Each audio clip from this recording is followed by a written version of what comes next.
Okay, so this is another What Did Morley Learn This Week with Kristan Kershaw, myself, and Morley Robbins. So, what are we going to talk about today, Morley? What has got your interest this week? My big microphone. That's what's. I got a big microphone now.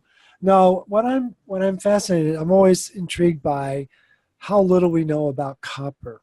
It's the biggest secret on the planet. And I really don't recall how I found this forum, but it was a forum about Accutane.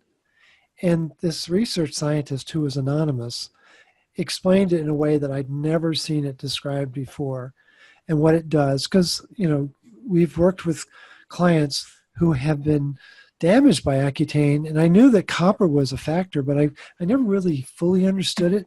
And it's mind-blowing. It's absolutely fascinating, but it's elegantly simple, as you love to say. And so that might be a fun thing to talk about, because I think this individual really helped drill down on what's really happening. And she was responding to another member of the forum who was complaining about the fact that they were copper toxic. And she said, no, you're not. And let me explain why you're not. And that's what led into this whole understanding about what Accutane really is.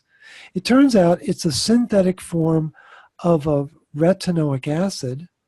So what we have is retinol, the real vitamin A, becomes what's called retinaldehyde.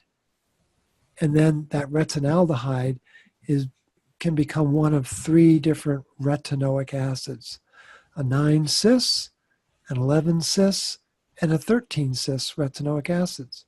Well, those three are hormones. In the same way that active vitamin D is actually a hormone, well, these are the active forms of retinol, and all three of them are regarded as hormones. That's a mind-blowing thought. And this 13-cis has two principal properties. One, it upregulates a gene called ATP7A. For those in the world of research or fascinated by copper, it's called the Menkes gene. And that gene actually makes ceruloplasmin. It's a big deal. And it is what enables the copper to get inside that protein, ceruloplasmin, but it does it in a very accelerated fashion. It really speeds it up. And so people who are taking Accutane are actually taking synthetic 13-cis retinoic acid. It's like, wow. And then what it also does, it has a second property, which is that retinoic acid has the ability to be an antagonist to the natural process of making retinoic acid naturally. It's fascinating. So they've introduced a synthetic exogenous form of retinoic acid, but it actually becomes a block for the body's natural ability to make it, which makes sense, because then they couldn't sell the drug. If the body was able to make it, they wouldn't make any money. So what happens is it sucks copper out of the system, and it changes the metabolic properties of the face, of the skin around the face, so that's what dries up the acne. That's its chemical property. Well, what this researcher was going on to say is it affects the copper status all over the body.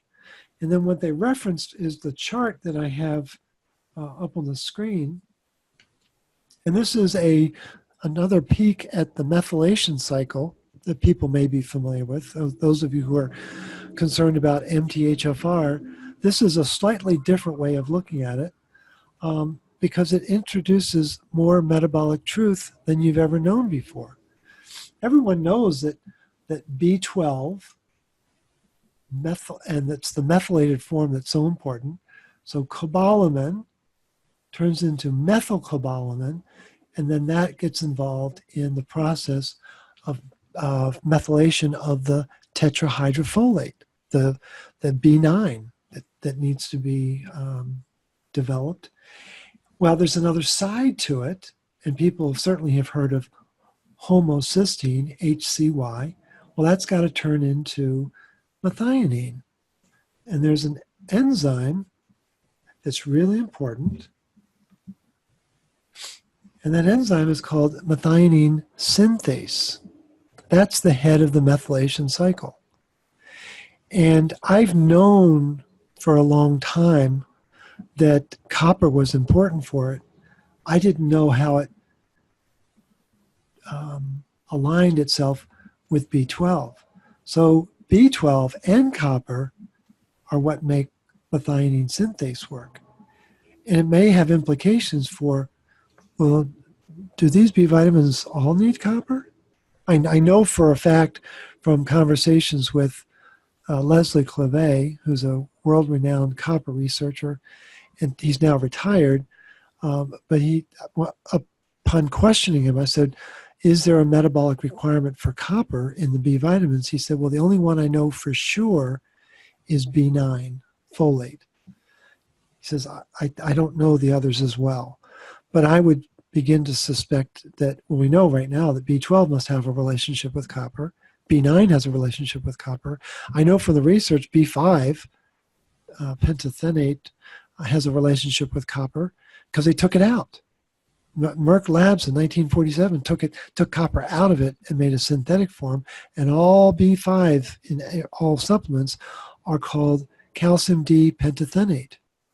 They've taken the copper out. And I suspect strongly that niacin has a relationship with copper. Can't prove it, but I just have this intuitive hunch. So we see that copper is really important for methionine synthase, and I've known that. And that's what allows homocysteine to become methionine, and then methionine becomes S-adenyl methionine, and then it goes through its own transformation. And what we see is another enzyme here, S-adenosyl homocysteine hydrolase is copper dependent, and that's what allows homocysteine to be made. This is a very important step that very few people talk about, that is copper dependent. And why is this important? Because this is the gateway to congestive heart failure. Elmer McCulley, who was a famous cardiologist at Harvard, came up with a theory that homocysteine was the cause of congestive heart failure and many other heart conditions. And he got resoundingly drummed out of Harvard for that because he was violating the code about, oh, it's cholesterol. He said, actually, it's homocysteine. So he ends up at the Veterans Administration Hospital in Boston and continues his research, and it turns out he's right. So then the administration at Harvard tried to woo him back. He said, no, you had your chance. So he thumbed his nose at his colleagues. At some point, he'll probably win the Nobel Prize for his research. But even Dr. McCulley does not talk about the vital role that copper plays in this recycling to make homocysteine. Because what's happening is this homocysteine starts to build, and it builds in a very unnatural way, and that's really what's behind the dynamics of cardiomyopathy and cardiomegaly, I guess it's called. But the important thing is this dynamic is very much affected by copper status. And what this researcher was saying in the blog, in this forum, was that people who take Accutane become copper depleted, and they've tested for it, and they can prove it in the blood work through the serum copper and through ceruloplasmin that they are depleted. And it's an important piece of the puzzle that people need to know, that the hair test alone is not adequate to measure copper status. You really do need to have the blood work to sync up with it. And it isn't just about copper and ceruloplasmin. Now we're beginning to focus in on vitamin A, because we know how important vitamin A is for this whole process. And so this was just a fascinating revelation about how this ubiquitous drug, it's used all over the world, has a very powerful effect on copper status because it's introducing a synthetic form of retinoic acid that really facilitates the demise of copper in the body. It's just simply amazing, and it has many downstream effects. So that's kind of the latest and greatest from research land, but thought it would be helpful for people to know that. It's just so interesting, I find, because so many of us get told that we're copper toxic, that we've got too much copper, or if we don't methylate properly with MTHFR, that this means that we're broken in some other way. Whereas what this is saying is we get the bioavailable copper in the body, or if we've got the apparent high levels of copper, that we make it bioavailable by having the components the body needs, then this cycle can be facilitated again. Is that correct? Yeah, no, and I think as I'm reflecting on this chart, people do have a buildup of homocysteine. You're thinking, well, wait a minute, there's copper on either side of it. There must be, and again, I haven't really delved into it deeply, but there must be something about the copper must be preferentially used here to make the homocysteine, and for some reason there's a breakdown in methionine synthase where it's not being converted back into methionine. That I don't fully understand why. The other thing that people need to understand about MTHFR is there are about 200 methyltransferase enzymes. Methyl on, methyl off, like Karate Kid, wax on, wax off. And these enzymes are putting methyl groups on or taking them off. And I've studied 10 of them very carefully, like COMT or PEMT or what's another one? The one involved in the allergies, HNMT, histamine N-methyltransferase, HNMT. So I've looked at these very carefully. Well, all of those have a metabolic requirement for copper. So I've studied 10. I haven't studied all 200, but I don't think nature is going to play dice. I don't think Mother Nature is going to say, well, let's do 10 one way and we'll do the other 190 another way. Nature doesn't work that way.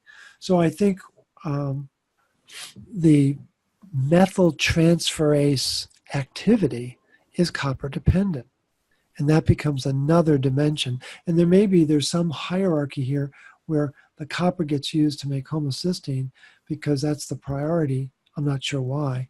And then it's not available to do the methylation process downstream. So the thing is, people are being trained like circus bears to believe that they have broken genes. I don't see it that way. I think the genes are either hungry or they've been silenced. And so we're supposed to believe that this came from our parents or our grandparents. I think there are situations where people have been transformed in their lifetime because of the toxicity of the environment. I think one of the added challenges is that the soil conditions worldwide are being ravaged by modern agricultural practices because glyphosate is a copper chelator. It will chelate copper down to a pH of 1. The food system is adding high fructose corn syrup. It's a known copper chelator. The first step of breaking down fructose turns it into sorbitol. Sorbitol chelates copper. That's a scientific fact. And so we live in an environment now where copper is being deprived in our environment. And then you've got a continent like Australia, which has a known reputation for being copper depleted. The soil is copper depleted. That's why there's so many iron issues in Australia, because if the organism, the critter, doesn't have copper in their body, they will load iron like no tomorrow. And that's a scientific fact. And that the dilemma is iron in the tissue can be 10 times higher than iron in the blood. But we've been trained to only know about iron in the blood, and so we think we're anemic, not realizing that there are actually 3 reservoirs for iron. There's iron in the tissue, iron in the blood, iron in the bone marrow. Oh, the long bones are where the new blood cells are made. And the iron in the blood is representative of iron in the bone marrow, but it doesn't at all reflect iron that's stored in the macrophages, in the tissue that is in lockdown mode. Why? Because the tissue lacks bioavailable copper to make the ferrooxidase enzyme work to enable the to enable the iron recycling program to fulfill its cycle. Every 24 hours, it's supposed to be producing 24 milligrams of iron so that we can make new heme and iron sulfur clusters. And the billions, there's 100 billion red blood cells made every hour. Think Just about a couple then. Not that many really at all. Yeah, and at the same rate, there's 400 million white blood cells. Now, what's really important for people to understand is that copper is essential for both activities. You can't make red blood cells, you can't make white blood cells unless you have bioavailable copper. Now, apparently, that's not being taught in any practitioner training programs anywhere on the planet, but the research is there. It's very clear what they say in the scientific literature. So it's just this mind-numbing dance between the mythology out there versus the actual physiology. I find it fascinating to understand, because if I go back to my high school chemistry or even my university chemistry, and they talked about limiting reagents. So you need a certain amount of each component in a reaction in order to facilitate a reaction. So in this cycle that we're seeing on the screen here, and the one that you've just described, or many that you've just described, if you don't have enough of that copper, then the body has to find another way to make things work. And the body is remarkable in that it will find a workaround, it will find something to make do, but it's less than ideal. And then when that less than ideal option gets exhausted, because again, the available copper or another limiting reagent happens, well, then it goes to the next backup plan. I mean, how many clients have you spoken to where they may have been okay most of their lives, they might have had a little niggly thing here or there through their childhood, and then a big stress hits, which we both know that stress changes mineral regulation in the body, and it causes us to lose magnesium and all sorts of other things. But suddenly the body goes into overdrive and it just can't do certain things anymore. And then suddenly someone says, I'm now sick. I've never been sick before. I've never been this sick. And then they seem to cascade down sicker and sicker. So it's pretty easy to see how that can happen. Well, yeah, that's absolutely true. And I think actually, while we're in the domain of methylation, I think Ben Lynch has a really good description about like the whole histamine crisis. And he talks about the histamine bucket. There's a point where the individual's bucket fills up with histamines, and then it starts to spill over. Well, these histamines get really toxic because of the very nature of them. And so that same corollary, the same concept applies in that when we're under stress, we know we lose magnesium and the B vitamins, and that's under acute stress.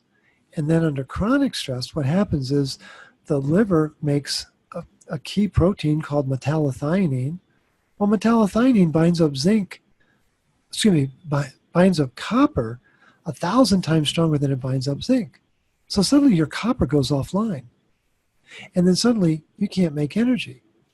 And the expression that I've read recently, which was really profound, is the body conserves energy, especially under times of stress. So we know that we can't make energy without copper. And it's when copper activates oxygen and turns it into water inside the mitochondria, that releases the precursor molecules called ADP. There's 3 of them that get released with each molecule of water that's made. Well, they go over to complex 5, which is run by magnesium. Well, that rotor in complex 5 is spinning at 9,000 revolutions per minute. Most people, cars, have a red line on their engine at 6,000. So give an order of magnitude about how fast this thing is spinning. And that's what's turning out the magnesium ATP. Well, then we have a whole class of enzymes that are called kinase enzymes. There's about 50 of them. 49 of them have a connection to magnesium. One has a connection to calcium. The one with calcium is what brings the cell to death. But the others, that under stress, what happens is that enzyme cleaves off a phosphate group to make energy, and the magnesium gets depleted. That's where the magnesium loss is the activation of the kinase enzymes. And so suddenly it begins to make sense why we lose magnesium. Then we find out that riboflavin, there's two metabolic steps to make riboflavin in the active form. Both of them require magnesium. Wow, this is all starting to tie together, right? And so under stress, we're losing magnesium, we're losing the bioavailability of B vitamins, and if the stress continues, we're binding up all the copper. And then let's take it one step farther. It turns out that retinol is what keeps the HPA axis, the hypothalamus pituitary adrenal axis, regulated and happy. And if there isn't enough retinol in the diet, then the HPA axis gets hypersensitive, and when it's hypersensitive, it loses more magnesium. Come on, it's absolutely stunning. And Kristan, I absolutely love your phrase, the simplicity and the enormity of it. That's exactly what it is. It is so elegantly simple, but the enormity of it is absolutely mind-blowing when you really step back and think about it. Well, and how many people do you know who are stressed right now? And everyone that's watching this needs to learn that it's not just, I'm a bit stressed from work or kids or whatever. It's every single stress that you are exposed to. So, yes, humans are built to deal with a certain level of stress, but not to live in a highly stressful environment 24/7. So It can be stress from food, which plenty of us have either had or live with regards to sprays and all additives and all the rest of it. We just don't realize are there. Then you've got metabolic stress that you may have inherited or otherwise ended up with. We've got emotional stress from situations that we live in or can't get away from, say with work or family, whatever it might be. Any stress, right? The body doesn't discern whether it's a positive stress, negative stress, whether it's a partner or a stranger, it doesn't matter. And the greatest metabolic stress in the body is too much iron. Absolute fact. And you mix iron with oxygen, and that's an explosive reaction. And what I learned over the weekend, it was a busy weekend, but what I learned over the weekend is there's something called the labile iron pool. Labile, what the heck? What means free? Oh, it's free, so have as much as you want, right? The free iron pool, we think it would be inside the cell where it's nice and contained and we don't have to worry about it. No, there's ferritin there, don't worry. No, the labile iron pool is actually inside the mitochondria. And when it's inside the mitochondria, the chance for causing oxidative stress goes up, I don't know, 100-fold, 1,000-fold. I mean, the order of magnitude is ridiculous to try to speculate. So, yeah, you're absolutely right. The stressors, we haven't even accounted for EMFs and blue light. We're not even talking about 5G networks yet. We haven't even talked about chemtrails or the way that food is made or, the fact that we've got bills to pay. And it's like all of that. And we don't have the nutrient density in our body to metabolize it. Yep. That's the part that people don't realize is that we need to be able to metabolize stress. The body is elegantly designed to, and what does that stress mean? It's referring to oxidative stress. Yeah. That's what it's really talking. It's a scientific term, and when you understand the chemistry of oxidation and what's called redox chemistry, reduction oxidation chemistry, once you understand the mechanics of redox chemistry, there is no medical disease. Everything involves redox chemistry, whether we're talking about pathogens living on the iron or iron creating the oxidative stress or the secondary and tertiary and quaternary reactions to that iron-induced stress. It's all chemistry. It's not a disease. And people just need to know that. Yeah. It's a thing. It's a pretty big thing. And yeah, it's quite mind-blowing as you start to get the little angles as are relevant to you, and, you know, again, as your understanding grows. So, well, thank you for this week's little session. Absolutely. And what's my greatest stress right now is that this microphone is bigger than I am. I'm freaking out about it. Well, hopefully everyone has heard you a little bit better this week. Care of your giant microphone. I hope so. And we'll, until next time, Morley, thank you. Yeah, you bet. Thanks so much for setting this up.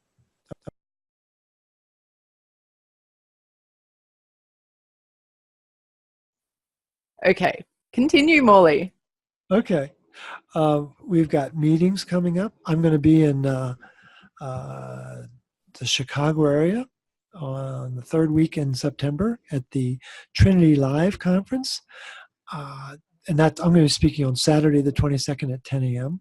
Then we've got a weekend festivity in Detroit the last weekend of October, where I'm going to be doing a public meeting and training, getting some folks to come up the curve of the Copernican Institute, learn all this stuff. What we're talking about is one slide out of thousands of slides that are presented in that training. Hang on, Morley. You meant to encourage them, not scare them off. Yeah, no, yeah. And there's going to be a quiz on this at the end of this video too. And then what else have we got?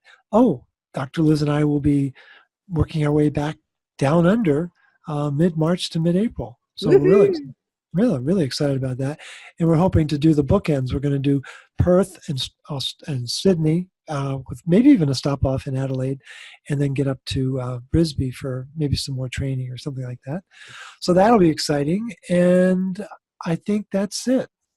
Unless you could think of anything else. Well, and then we've got the online training in between. So people can, if you're interested in learning more so that you can learn for your family or learn for helping others, whatever your goal may be, we have people trained for all sorts of different reasons. It's not always to become a consultant. Many people, it's just to help themselves understand the details. If you're a details kind of a person, you want to get the science, then come along and train. You can also, again, train to become a consultant.